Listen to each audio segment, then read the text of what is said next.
I don't end up doing things that are destructive when I'm busy doing things that are constructive. The truth is, I was never a drug addict. I just had too much free time and made bad choices. This planet is filled with bad choices.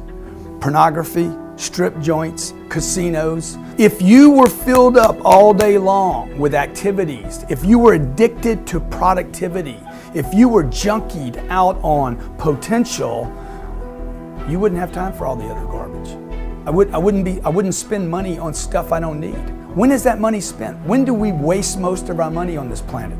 During the holidays, when we have free time. When do you spend your money? When do you go in debt? On the holidays, free time. So if I can just stay busy, if I can use time and create time.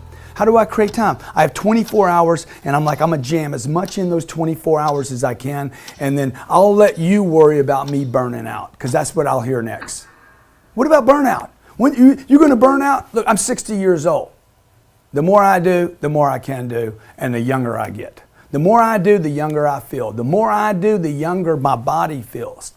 I'm not gonna burn out. I'm not a candle. I'm not wax. The counselor back in the treatment center said to me, dude, aren't you worried about, because he's seen my success now, and he's like, aren't you worried about burning out? I'm like, dude, you're the burnout, bro. You're the burnout. You're the one that said I was going to come back. You're the one that said I would never make it. You're the one that said, don't write books. I've written 7 of them, man, okay? You're the one that said, don't be a star. I am. I have my own TV studio. Right? You're the one that said, Grant, don't get rich. Just be satisfied that you don't use drugs again. No, I got rich, okay? I did the rich, I did the books, I did the TV. I'm gonna be on a billboard, I'm gonna be on a bus, bro. Look, what are you doing? I'm not worried about burnout. I am not a candle. Candles burn out. Spiritual beings don't. So human beings are trapped in, as spiritual beings, they're trapped. This is what I believe. I believe the spiritual being is trapped in a body. Okay? I believe I'm a spiritual being, not a human being. The spiritual being would have tremendous potential, unbelievable potential. It would be the light on the candle, not the candle. The body would be the candle, okay? And the spiritual being would be the flame. I'm the flame. And I want to see, how hot can I burn? Okay, how far can I go? How much light can I bring the world? How much positive truth message can I bring this planet?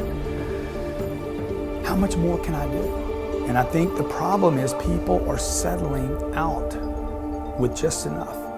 Pay the bills, take care of my family, get my little box, get my little house, put my little welcome mat on the front, put the little gate around the yard. We're all gonna be happy. I don't want the box. I don't want one location. I don't need the welcome mat. I want to know the world. I want to travel the world. I want to do more. I want to be in more places. I want to have friends in every country. I want to inspire people in every language. And I want other people to see, and they can do the same thing, you know. And maybe at the end of all this, I just become everybody's uncle that I never had. Burnout is real, but I think most burnout happens because people are not doing the thing that they actually love doing. It's not just about being busy and keeping your mind occupied all day. You can be busy and hate your life and get burnt out. If I was an accountant, I would hate my life and burn out in a day because I don't like being an accountant. But doing this thing that I love, I put in way more effort, way more work, and I love it. It's been 10 plus years of still having my YouTube channel, and I'm not burnt out. If anything, I'm pushing harder than ever before because I love it. And so I think it's not just about being busy, it's about being busy on the thing that is your mission for life. Now, compassion fatigue is a thing. Doing it so much that you burn out yourself is possible. But again, that is not why most people are burning out. Most people, I believe, are burning out because they're spending too much time, too much energy, too much effort doing things that they hate. And if you wake up and hate your life and hate the job you're about to go to, then there's no wonder why you feel like you're burning out. So I recently came back from going to Tony Robbins' event in Dallas. He invited me to sit in the front row, and super blessed and grateful to have Tony's support. And I went there with Alex, friend of the channel, who helps me run Toronto Dance Salsa. And we were on a super crunch timeline because Alex was teaching classes the evening before we left, and then the day of the last event. And we rushed down there. Alex was flying in just to get to the event. He's late on the first day. We're rushing to leave on the last day. And it's nonstop. If you've been to a Tony Robbins event, it's all day, all night. It's 8 in to midnight, and then up again the next day and doing the same thing. And it's wild and it's fun. It's amazing. And my favorite thing to do whenever I travel is actually meet Believe Nation, meet you guys. And so all through the event, I wear my Believe hoodie, and I'm not wearing Grant stuff. I'm wearing Evan Carmichael stuff with the plane and the Believe on the back, and people are stopping me. And that's actually the best. It doesn't take away from my experience. Tony's often on stage at the top at the beginning of every event saying, hey, I have some friends of mine, you might know them, they might be celebrities, leave them alone, don't talk to them, let them have their own experience. And it always makes me sad when he says that, because for me, meeting you guys, meeting people who recognize me, and that's a group that I over-index because people who watch Tony videos, they're probably gonna find my content. I like it more when people come and say hi. It adds to the experience for me. And then on the last day, before we rushed out to go to the airport, I set up a meetup, right? I had an hour open before having to get to the airport, so let's do a meetup. Let's do a local Dallas, Richardson, Texas meetup, right? And it could have spent the time doing something else or sleeping in or writing my book or doing anything else. But it's not burnout for me. Like, that fuels me. That gives me more energy. I love it. Hanging out with Believe Nation gives me more energy than it takes away. And I then took an Uber to get to the airport, and the guy who drove the Uber was actually in the meetup in Richardson. He's like, I gotta leave early because I gotta start my job. Okay, great. And then I book an Uber, and there he is. A total fluke, but amazing. And so it's a lot of work. I was all day, all night, not connecting with my team, not doing the things that I'm supposed to be doing, and then I still make time to be with people and make a 1 hour meetup because that hour was open, and it fuels me. But if it was something that I hated, just that half an hour, just 15 minutes, I'd start to feel like I'm burning out. Like, I don't want to be here. Like, this is terrible. And so I think it's really important that you're doing work that you love. That would be a burnout for other people, but not a burnout for you because you love it so much.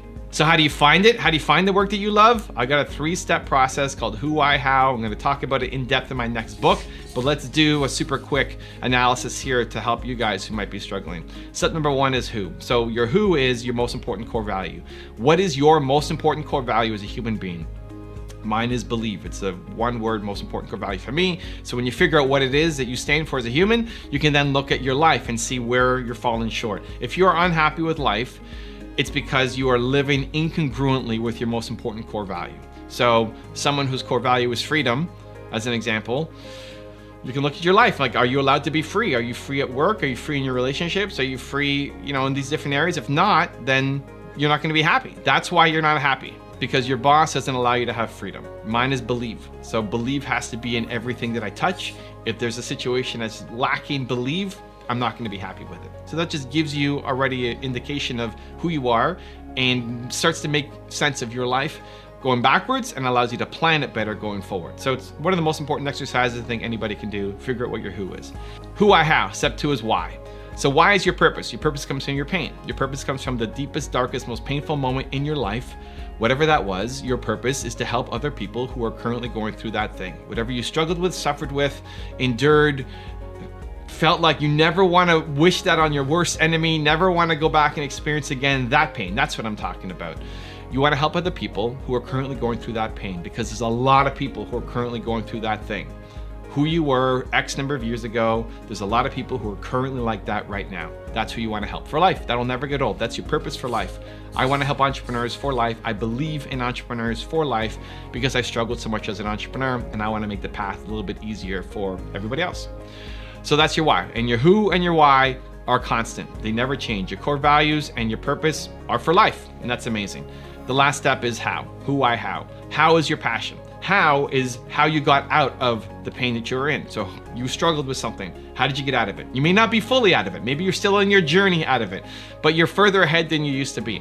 How did you get out of it? Did you read books? Did you watch videos? Did you meditate? Did you walk your dogs? Did you listen to music? Like, how did you get out of it? How did you get out of it?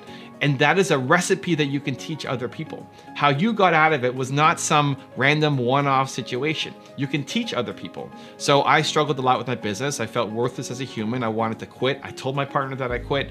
How I got out of it was modeling success. I looked at Bill Gates, how he started Microsoft, and I applied those strategies to my business, and we started to see some success.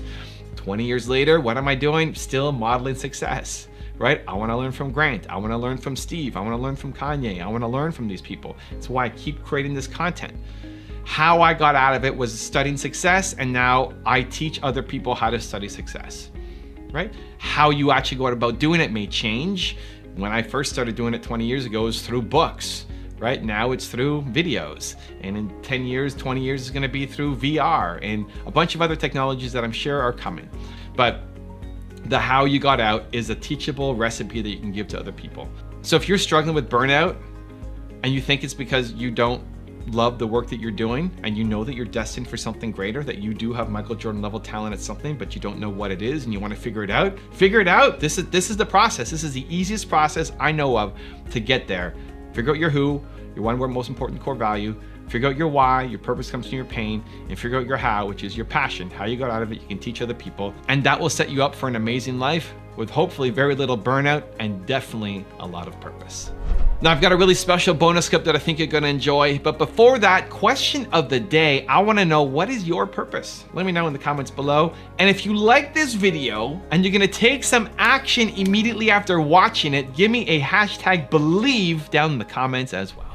As Henry Rollins said, I don't have talent, so I just get up earlier. The thing that people think about becoming great, about doing the extraordinary, is that it's just meant for some people and not meant for others. And they spend their time making other people extraordinary as a way to let themselves off the hook.